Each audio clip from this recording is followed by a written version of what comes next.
My name is Angie Morris. I'm a grief counselor with Crater Community Hospice. And today I would like to thank you all for all of the hard work that you're doing. And also, I would like to talk about normal grief responses. I have about 10 slides to share, and that includes normal grief responses. Then we're going to move on to more specific grief due to COVID. And then we're going to talk about how to mitigate that grief with coping skills. So I'm going to share my screen and pull up those slides. If you'll just hold on for. Okay, we're going to start with, what is grief to you? Grief presents itself through feelings, behaviors, and physical responses. And we're going to start this out with education for you. I know you all are nurses, but you also have other things going on in your lives, other types of grief. And if you don't know how grief presents itself, you can't deal with it. So take a look at these. If you have a pen and paper, go ahead and jot some things down that you might be experiencing. So under feelings, we have shock, denial, disbelief, numbness, confusion, alarm, restless, frustrated, relieved, anguished, lonely, depressed, irritable, abandoned, anxious, sad, guilt, anger or rage, yearning, despair, hopeless, inadequate, shame, worthless, failure, fear of death, and that could be for yourself or for other loved ones, and peace. And remember, these are all normal feelings associated with grief, and these are not all of them. You may be experiencing other feelings that are not listed here, so you can add your own. We're going to move on now to behaviors. Disorganized, turning inward, seeks solitude, unable to concentrate, withdrawn, disoriented, dreaming. And with dreaming, I was watching CBS this morning, and there was a segment on healthcare workers, and they said that a lot of healthcare workers are having nightmares. So if you are experiencing nightmares, unfortunately, that is also a normal response during COVID, especially if you're a healthcare worker. Carrying out rituals, regression, being blameful or critical, non-assertive, apathetic, seeking forgiveness, becoming forgetful, being preoccupied with the deceased, carrying objects of the deceased, sense of loved one's presence, sense of emancipation, increased substance abuse.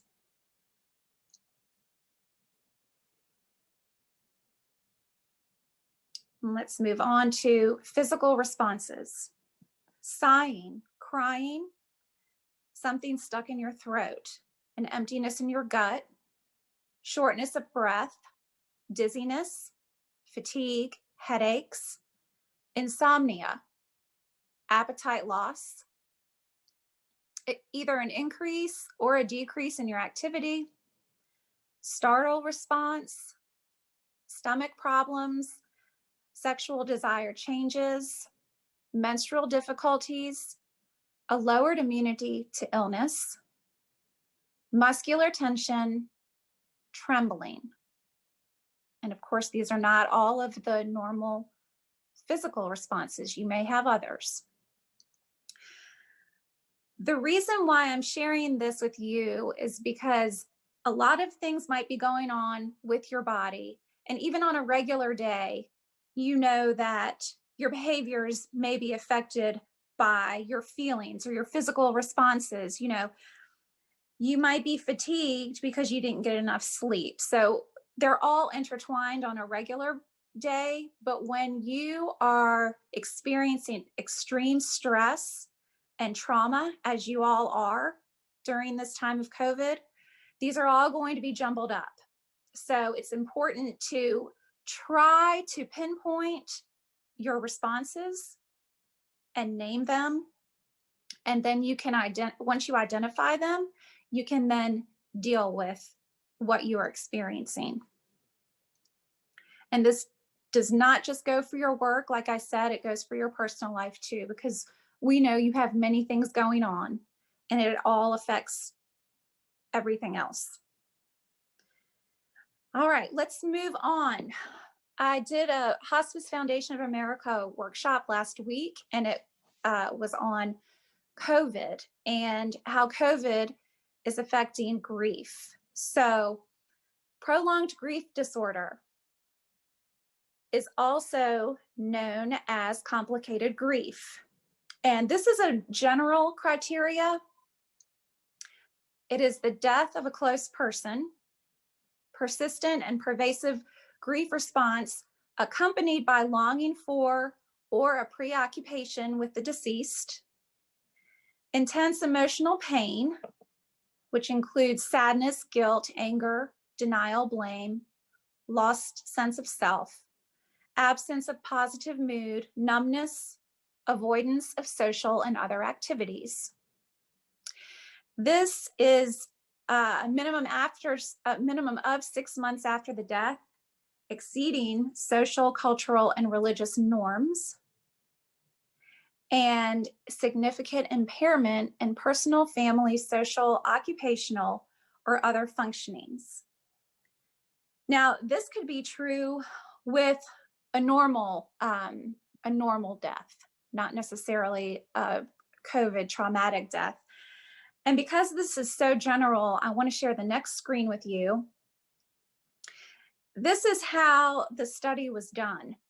And I know you don't have time to, give this questionnaire out to your families, but this might be something for you to take into account and with your own personal reflection. So they asked 5 questions. And if you answer 0 through 3, if you have 7 or more, it shows a dysfunctional level of grief. So the first question is, I wish to die in order to be with the deceased.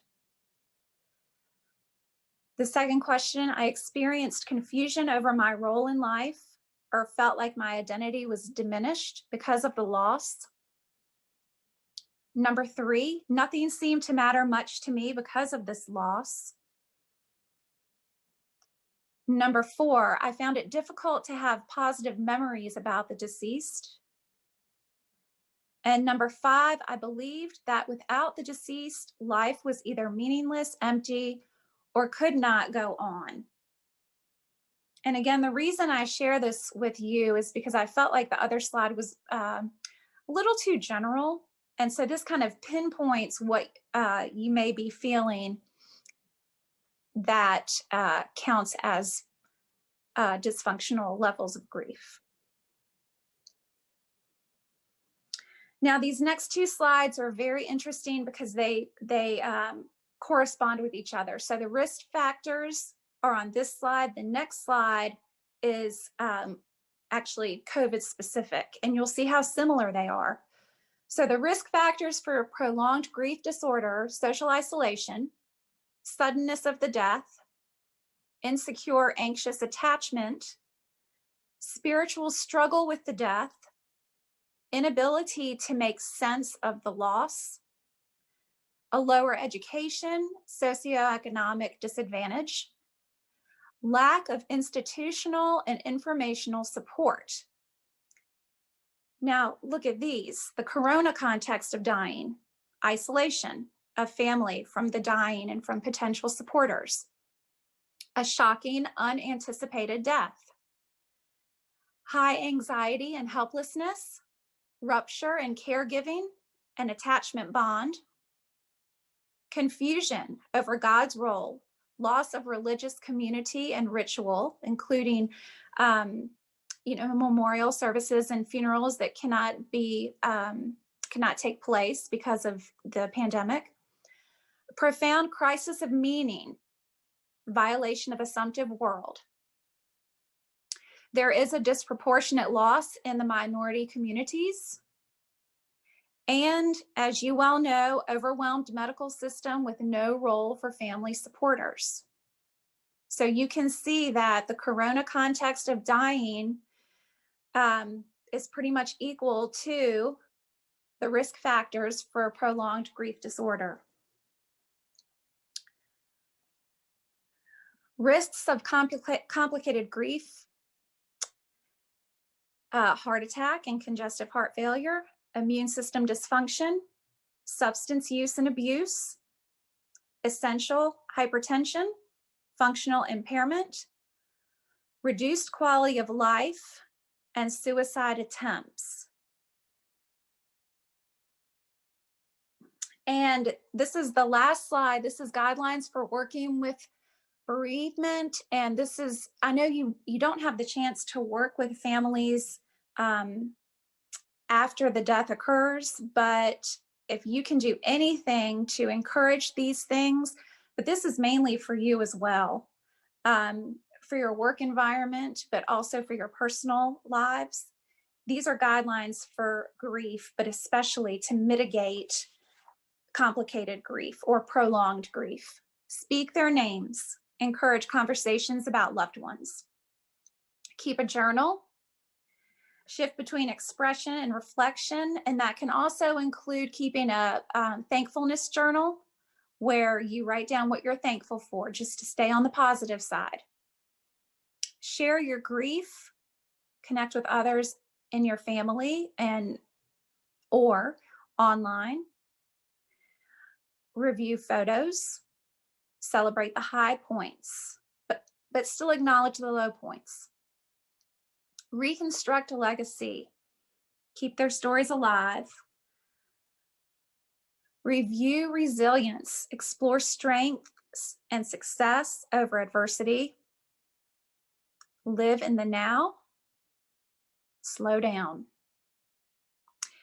Conduct rituals of remembrance, symbolically honor loved ones as well as personal change. And then make meaning, explore what has significance now. And that can include making meaning of your life now and how the person made you who you are today. So I hope that this presentation helps you personally, but also professionally. And please remember that grief is individual. So there is no right or wrong way to grieve, and it is a journey, and just make sure to take care of yourselves along the way. Thank you.